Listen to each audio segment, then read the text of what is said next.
Sir ఇంకో question and ఇంకొక ప్రాబ్లమ్‌తో మీ ముందుకొచ్చాను నేను. నార్మల్‌గా ఏంటంటే మిమ్మల్ని అడిగాను లాస్ట్ టైమ్ నేను ప్రెగ్నెన్సీ లేడీస్‌లో పైల్స్ ఎలా ఉంటుంది అని. సో, నాకు రీసెంట్‌గా ఒక విషయం తెలిసింది. సో, అది మరి నిజమా కాదా అని ఒక డౌట్ నాకు అడగొచ్చంటారా? అడగండి పర్లేదు అంటే ఒక ఆంటీ 30 ఇయర్స్ బిఫోర్ అంటే తను ఎప్పుడైతే ఇప్పుడు 30 ఇయర్స్ బిఫోరు తను ప్రెగ్నెంటీ టైంలో ఈ పైల్స్ అనేవి అటాక్ అయ్యాయంట. బట్ వాళ్ళు అప్పుడు పట్టించుకోలేదంట. ఇప్పుడు తనకు 30 ఇయర్స్ తర్వాత వాళ్ళు ఏంటంటే మొత్తము తను హాస్పిటల్‌కెళ్ళినప్పుడు వాళ్ళు చెక్ చేసి లోపల అది ఉందమ్మా దాన్ని చెప్పేసి తీసినప్పుడు 30 ఇయర్స్ నుంచి బాడీలో ఉండింది పైల్స్‌కి సంబంధించి ఎయిర్‌లతో అని చెప్పారంట. సో, అంటే నిజంగా కూడా ఇట్లా ఉంటుందా సార్? అంటే అన్ని ఇయర్స్ మన బాడీలో అది క్యారీ ఫార్వర్డ్ అవుతుందంటారా? ఇక్కడ ఏందంటే మీరు గమనించాల్సింది ప్రెగ్నెన్సీలో ఈ డిజీజ్ ఏదైతే ఉందో పైల్స్ ఏదైతే డిజీజ్ ఉందో ఇది ఎక్కువ రావడానికి అవకాశాలు ఉంటాయి. ఒకసారి పైల్స్ అటాక్ అయిన తర్వాత యూజువల్‌గా పైల్స్ అంటే అందరూ ఏమనుకుంటారంటే ఏదో కండ పెరిగిందని అనుకుంటారు. బట్ ఇక్కడ పైల్స్ అంటే ఏంటంటే నథింగ్ బట్ ఒక రక్తనాళాలు. సో ఇక్కడ ఈ బొమ్మలో చూస్తే కనుక మీరు ఇక్కడ ఒక డయాగ్రామ్ వేసి చూపించాను. పర్పులిష్ కలర్లో రెడ్డిష్ కలర్లో ఉంది. ఇదేంటంటే ఇవి నథింగ్ బట్ ఇవి రక్తనాళాలు. ఈ రక్తనాళాలు ఏమవుతాయి అంటే మనకి ఎప్పుడైతే మోషన్ పోయే ద్వారం చుట్టూ కొన్ని రక్తనాళాలు అనేవి ఉంటాయి.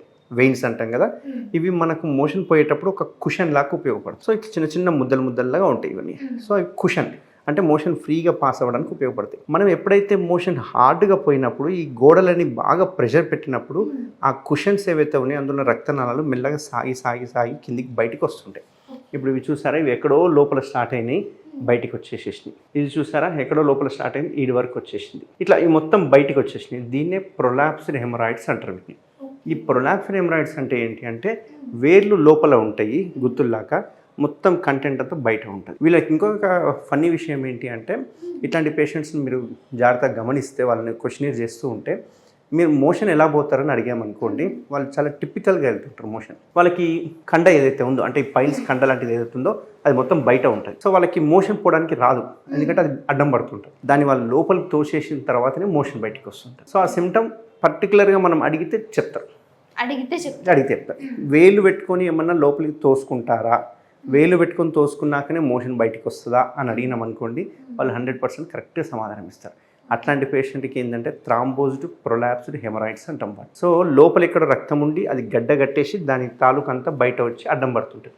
ఇట్లాంటి వాళ్ళకు ఒకసారి బ్లీడింగ్ అవుతుంటుంది. బ్లీడింగ్ అయిన తర్వాత అక్కడ రప్చర్ అయిపోయి చిన్న అల్సర్ లాగంటే ఫామ్ అయిపోయి అక్కడ చీమగడ్డ ఫామ్ అవుతుంటుంది. ఒక్కొక్కసారి జ్వరం రావడము, అది మొత్తం బయటికి రావడము, దాన్ని లోపల తోస్తుంటే ఒక్కొక్కసారి పోకపోవడము, దాంతో మోషన్ అడ్డం పడడం, ఇట్లాంటి లక్షణాలని చూస్తూ ఉంటాం. సో మీ ఆంటీకి వచ్చింది కూడా ఏంటి అంటే ప్రొలాప్స్డ్ థ్రాంబోజ్డ్ హెమరాయిడ్స్ అంటాం. సో ఈ ప్రొలాప్స్డ్ హెమరాయిడ్స్ ఏంటి అంటే ఎన్ని రోజులైనా ఉంటుంది, మనం బతుకున్న రోజులు ఉంటుంది. దాని కనుక ట్రీట్ చేయకపోతే అది ఒకసారి పగిలిందంటే విపరీతమైన బ్లీడింగ్ వచ్చే అవకాశాలు ఉంటాయి. అంటే ఇప్పుడు ఇన్ని ఇయర్స్లో అది పగులు ఉండకపోవచ్చు అంటారా సార్? ఎందుకంటే ఇక్కడ వాళ్ళు తోసుకుంటున్నారు కాబట్టి అది లోపలికి వెళ్ళిపోతుంటుంది. లోపలికి వెళ్ళిపోయే వరకు కంఫర్ట్గా ఉంటుంది. ఎప్పుడైతే అది తోసుకున్న లోపలికి వెళ్ళట్లేదు అంటే నెక్స్ట్ డేనే పేషెంట్ మన దగ్గరికి వచ్చేస్తారు హాస్పిటల్కి. ఎందుకు అంటే అది తోయకపోతే వాళ్ళకి మోషన్ రాదు. ఫస్ట్ పాయింట్, తోయకపోతే అది కూర్చోడానికి కూడా రాదు. కింద మనం కూర్చున్నప్పుడల్లా తగులుతూ ఉంటుంది. సో విపరీతమైన నొప్పి రావడము, పగిలిపోవడము, చీమ్ పట్టడము, జ్వరం రావడం, ఇట్లాంటివన్నీ చూస్తూ ఉంటాం. సో ఇమ్మీడియట్గా అట్లాంటి వాటికి సర్జరీ చేయాల్సి వస్తుంది. ఓకే, అంటే సార్ ఇది పైల్స్ అని వాళ్ళు గుర్తించకపోవడం అంటారా? దీనికి రీజన్ ఇది ఇక్కడ ఏంటంటే అవి పైల్స్ అని ఎప్పుడో చూయించుకుని ఉండొచ్చు, వాళ్ళు చెప్పింటారు. పేషెంట్ ఎప్పుడైనా కనుక ఒక డాక్టర్ దగ్గరికి ఎప్పుడు వస్తారు అంటే రెండు కండిషన్లు వస్తారు. ఒకటి, బాడీలో ఎంత ఉన్నా ఎప్పుడు రారు, ఓన్లీ థింగ్ పెయిన్. మనకు పెయిన్ వచ్చిందంటేనే డాక్టర్ గుర్తొస్తారు, డాక్టర్ దగ్గరికి వెళ్తాం.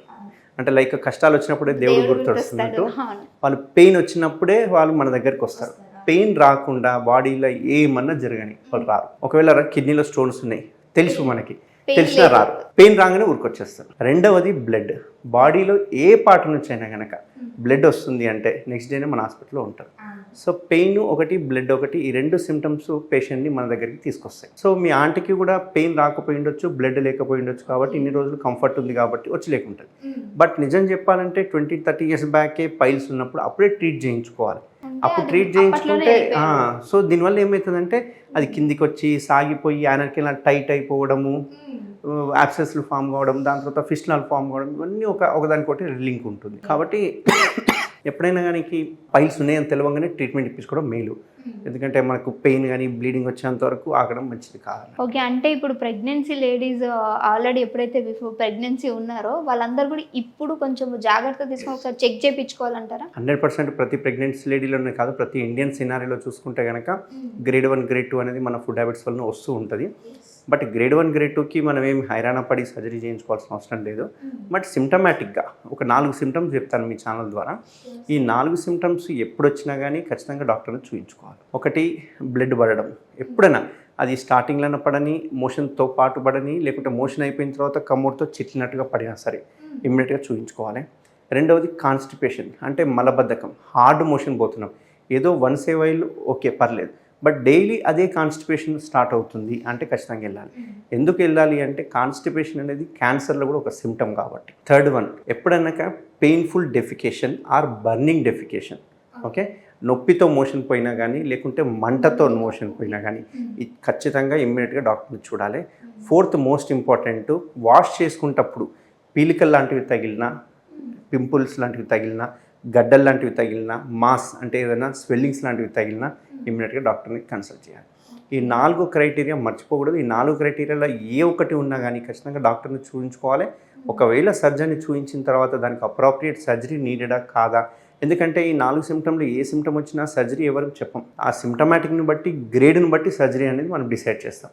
సో ఒకసారి కాన్స్టిపేషన్ ఉన్నా, ఒకసారి మోషన్ రక్తం పడ్డా, ఒకసారి పెయిన్ఫుల్ డెఫికేషన్ పడ్డా మనం ఏం సర్జరీ ఏమని చెప్పం. సో పరిస్థితిని బట్టి, పేషెంట్ యొక్క కండిషన్ బట్టి, సివియారిటీని బట్టి మనం సర్జరీ అనేది చేస్తూ ఉంటాం. ఈ సర్జరీ ఎస్పెషల్లీ ఏంటంటే చాలామంది భయపడేది ఓపెన్ సర్జరీ అంటే చాలా భయపడతారు. దానివల్లనే యాక్చువల్గా యానల్ కెనాల్ దగ్గర వచ్చే ప్రాబ్లమ్స్కి ఎవరు చూయించుకోవడానికి ఇష్టపడరు. బట్ మన సెంటర్లో మనం కంప్లీట్ లేజర్ ట్రీట్మెంట్ చేస్తున్నాం. అది ఒకవేళ ఫిషర్ అయినా కావచ్చు, పైల్స్ అయినా కావచ్చు, ఫిస్టుల్ అయినా కావచ్చు, యాబ్సెస్ అయినా కావచ్చు, ఏదానికైనా కానీ మనం కంప్లీట్ లేజర్ ట్రీట్మెంట్ అనేది స్టార్ట్ చేస్తాం. సో ఇది కంప్లీట్ పెయిన్లెస్ ట్రీట్మెంట్ కాబట్టి ఒకప్పట్లాగా లేదు. మెడికల్ అనేది చాలా గ్రోత్ అయింది కాబట్టి ఇప్పుడున్న సిచ్యువేషన్లో కంప్లీట్ పెయిన్లెస్ ట్రీట్మెంట్ అయితే మనం అందించాం. ఇంకా ఇప్పుడు ఎందులో ఆడవాళ్ళు అనగానే ఇంకా సెన్సిటివ్ ఉంటారు కాబట్టి ఈ పైల్స్ అనగానే అమ్మో ఆపరేషన్ ఏమో, ఇంకేదో లేజర్ ట్రీట్మెంట్ అంటున్నారు, ఇది ఎలా ఉంటుందో, సో దానిలాగా పెయిన్ ఉంటుందో అనే డౌట్ ఉంటుంది. సో దీని గురించి ఎక్స్ప్లెయిన్ చేయండి సార్. ఇక్కడ లేజర్లో మనం ఏం చేస్తామంటే ఓపెన్లో అయితేనేమో కట్ చేస్తాము, కుట్లు వేయాల్సి వస్తుంది. ఇప్పుడు లేజర్లో అయితే కటింగ్ ఉండదు, ఎటువంటి బ్లేడ్ యూజ్ చేయను, 1 డ్రాప్ బ్లడ్ రాదు, పెయిన్ ఉండదు, వాపు ఉండదు, నెక్స్ట్ డే ఇమీడియట్గా వాళ్ళ పనులకి వెళ్ళిపోవచ్చు, ఎటువంటి బెడ్ రెస్ట్ లేదు, ఎటువంటి పథ్యం లేదు, మెయిన్ ఇంపార్టెంట్. అండ్ ఈ లేజర్ చేశాక మళ్ళీ వచ్చే అవకాశాలు కూడా తక్కువ ఉంటాయి. ఓపెన్ సర్జరీలో ఏమవుతుందంటే మనం ఇప్పుడు ఇలా ఉందనుకోండి, పైల్స్ 1, 2 మ్యాక్సిమం తీయనికి వస్తుంది, 3వ పైల్స్ తీయడానికి రాదు. 3 పైల్స్ తీసామనుకోండి యానల్ కెనాల్ టైట్ అయిపోతుంది, దీన్ని యానల్ స్టెనోసిస్ అంటాం. సో ఇక్కడ ఏమవుతుందంటే 2 పైల్స్ కంటే ఎక్కువ తీయడానికి రాదు. ఒకవేళ కోత పెట్టామనుకోండి అక్కడ చర్మం మెల్లగా టైట్ అయిపోతూ యానల్ కెనాల్ని టైట్ చేస్తుంది.